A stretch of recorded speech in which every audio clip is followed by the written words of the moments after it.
I've been asked thousands of questions over the years about success, about wealth, about relationships, about happiness. And if I had to narrow it down to one fundamental principle, one cornerstone that everything else is built upon, it would be this self-respect. Now, let me tell you something. Self-respect isn't just feeling good about yourself.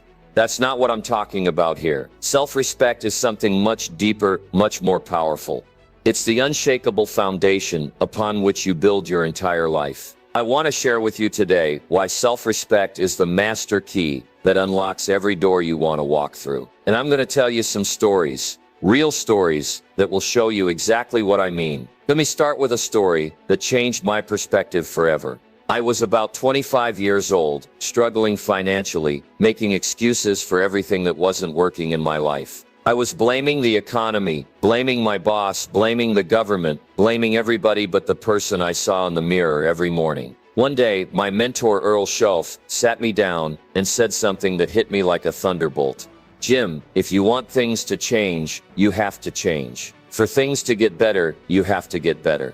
The problem isn't out there, the problem is in here. And he pointed right at my chest. That's when I realized I had lost respect for myself. How could I respect someone who was making excuses? How could I respect someone who wasn't keeping promises to himself? How could I respect someone who wasn't taking responsibility for his own life? Self-respect begins with personal accountability. It begins when you stop looking around for someone to blame and start looking in the mirror for someone to change. Here's what most people don't understand about self-respect. It's built through keeping promises to yourself. Let me tell you about Sarah, a woman who attended one of my seminars years ago.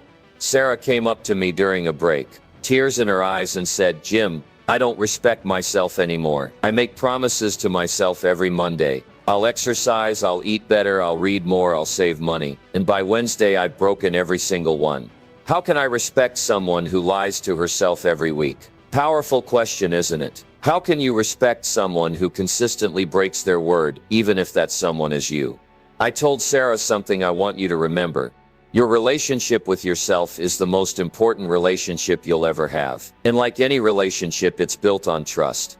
Every time you keep a promise to yourself, you make a deposit in your self-respect account. Every time you break a promise to yourself, you make a withdrawal. Sarah started small. Instead of promising to exercise for an hour every day, she promised to walk for 10 minutes. Instead of promising to read a book a week, she promised to read 1 page a day. Small promises, consistently kept. 6 months later, Sarah had transformed not just her habits, but her entire sense of self-worth. She had learned the secret: self-respect is earned, not given.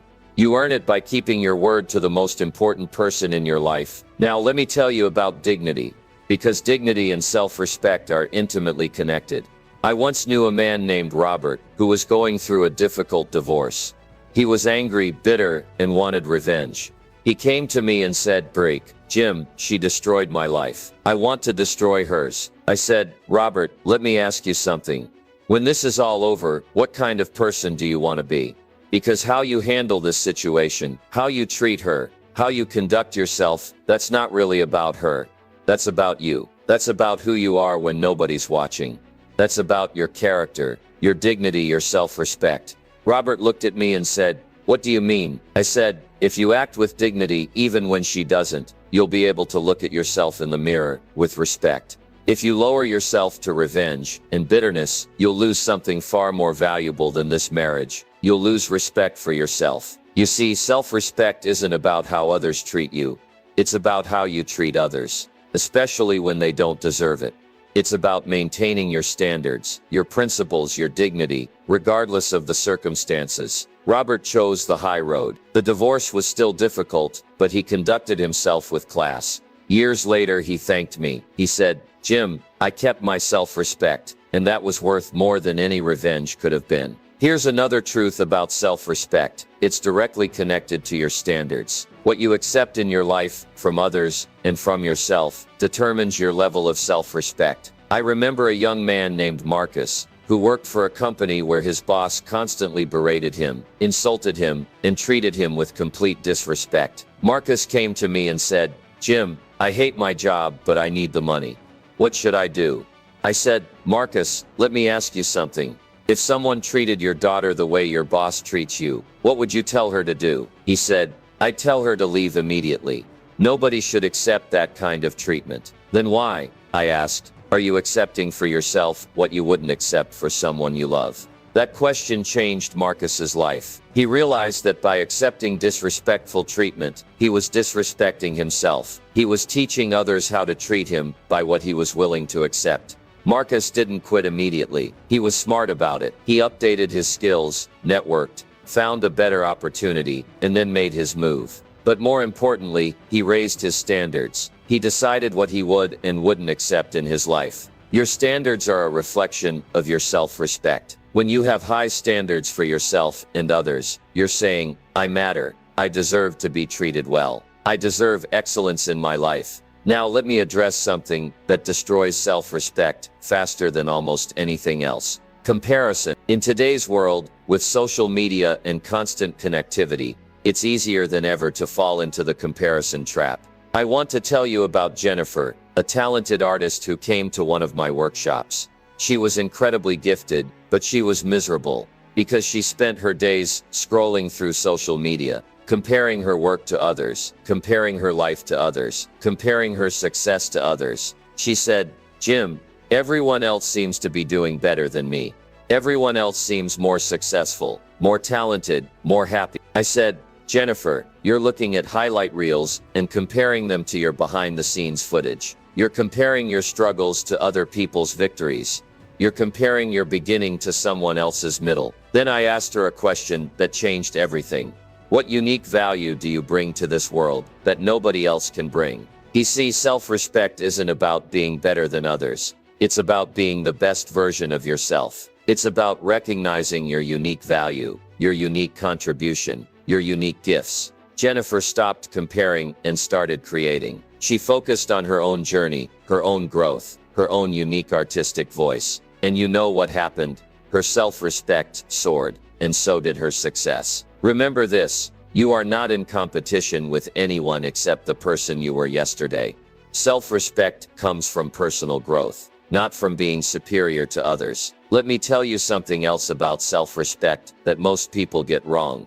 They think it means never failing. That's not true. Self-respect means how you handle failure, how you learn from it, how you grow from it. I failed more times than I care to count in my early years. I had business ventures that crashed, investments that went bad, relationships that didn't work out. Each time, I had a choice. I could lose respect for myself because I failed, or I could gain respect for myself because I had the courage to try. I chose the latter. And here's what I learned. Failure is not the opposite of success. It's a stepping stone to success. Every failure taught me something. Every setback made me stronger. Every disappointment prepared me for something better. A person with self-respect doesn't avoid failure. They learn from it. They don't let failure define them. They let it refine them. They don't see failure as a reflection of their worth. They see it as tuition paid for the university of life. Now here's something beautiful about self-respect. It grows when you serve others. When you contribute to something bigger than yourself. When you make a difference in someone else's life. Your self-respect expands. I remember meeting a woman named Patricia, who was struggling with depression and low self-worth. She felt like her life didn't matter, like she wasn't making any difference in the world. He suggested she volunteer at a local literacy program, teaching adults how to read. She was hesitant at first. What do I have to offer? She asked. But she tried it, and something magical happened. Every time she helped someone read their first sentence, every time she saw the joy in someone's eyes when they could finally read a story to their grandchild, Patricia's self-respect grew. She realized that she had tremendous value to offer. She realized that her life mattered, that she could make a difference, that she had something important to contribute to the world. Service to others is service to yourself. When you lift others up, you lift yourself. When you contribute to others' success, you contribute to your own self-respect. Self-respect is also about integrity, the alignment between your values and your actions. Let me tell you about David, a businessman who came to me with a moral dilemma. David had an opportunity to make a lot of money, but it required him to compromise his values. The deal wasn't illegal, but it wasn't right. it would hurt some people while benefiting others, and David would profit from that harm. He said, "Jim, this could set me up financially for life, but I know it's not right. What should I do?" I said, "David, let me ask you this. What's more valuable to you, money or your ability to respect yourself? Because if you take this deal, you might gain financially, but you'll lose something far more precious: your integrity, your self-respect, your ability to look at yourself in the mirror with pride." David turned down the deal. It was difficult financially in the short term, but he never regretted it. Later, he built an even more successful business based on his values, his integrity, his commitment to doing the right thing. Money can be replaced. Opportunities can come again. But once you lose respect for yourself, once you compromise your core values, it's incredibly difficult to get that back. Self-respect is also fueled by growth, by becoming better than you were yesterday. It's about the commitment to continuous improvement, continuous learning, continuous development. I want to tell you about Michael, a factory worker who felt stuck in life. He said, "Jim, I'm 40 years old. I never went to college. I'm working the same job I had 20 years ago. How can I respect myself when I haven't accomplished anything?" He said, "Michael, accomplishment isn't about where you are, it's about where you're going. It's not about your past, it's about your commitment to growth." Michael started reading for 30 minutes every day. He took night classes. He learned new skills. He didn't change everything overnight, but he changed something every day. Within 2 years, Michael had been promoted to supervisor. Within 5 years, he had started his own business. But more importantly, his self-respect grew with every step, with every book read, with every skill learned, with every day he chose growth over stagnation. The person you become through the process of growth is far more valuable than any external achievement. When you're committed to becoming better, you can't help but respect yourself. He said, "Let me talk about boundaries, because self-respect requires healthy boundaries. You have to protect your time, your energy, your peace of mind." I knew a woman named Lisa, who was a people pleaser. She said yes to everything, helped everyone, put everyone else's needs before her own. She thought this made her a good person, but it was actually destroying her self-respect. She was exhausted, resentful, and felt like everyone was taking advantage of her. She came to me and said, "Jim, I try to help everyone, but I feel like nobody respects me." He said, "Lisa, how can others respect you when you don't respect yourself? When you don't value your own time, why should others value it? When you don't protect your own needs, why should others consider them?" Isa learned to set boundaries. She learned to say no. She learned that helping others doesn't mean sacrificing yourself. She learned that you can be kind without being taken advantage of. And something interesting happened. When Lisa started respecting herself enough to set boundaries, others started respecting her more too. People value what is scarce. And when you make your time and energy scarce, by protecting them, people value them more. Self-respect also requires authenticity. Being true to who you are, not pretending to be someone you're not to gain acceptance or approval. I remember a young man named Alex, who was trying so hard to fit in, to be liked, that he had lost himself completely. He dressed differently around different groups, spoke differently, even pretended to like things he didn't like. He said, "Jim, I just want people to like me." I said, "Alex, let me ask you something. Do you like yourself? Because if you don't like the real you, why would anyone else? And if they only like the fake you, what have you really gained?" The irony is that when you try to be someone else to gain acceptance, you lose the acceptance of the most important person, yourself. You can't respect someone who isn't authentic, someone who is constantly pretending, someone who doesn't have the courage to be themselves. Alex learned to be authentic. Some people didn't like the real Alex, but the people who did like him, liked him for who he really was. And most importantly, Alex learned to like and respect himself. Self-respect is built on responsibility, taking ownership of your life, your choices, your results. Let me tell you about Carol, a woman who blamed everyone else for her problems. Her boss was unfair, her husband was unsupportive, her kids were ungrateful, the economy was bad, the government was corrupt. According to Carol, everyone else was responsible for her unhappiness. I said, Carol, as long as you give others the power to control your happiness, you'll never be happy. As long as you blame others for your problems, you'll never solve them. As long as you refuse to take responsibility, you'll never gain the power to change. Taking responsibility isn't about blame, it's about power. When you take responsibility, you take back your power to change, to improve, to create the life you want. Carol learned this lesson. She stopped blaming and started taking action. She stopped complaining and started creating solutions. She stopped being a victim and started being the author of her own life story. In with that shift came a tremendous increase in self-respect, because you can't respect someone who refuses to take responsibility for their own life. Now let me talk about something that has a huge impact on self-respect: your inner voice, the way you talk to yourself. I once met a successful businesswoman named Rachel, who had achieved a lot externally, but struggled with self-respect internally. When I listened to how she talked to herself, I understood why.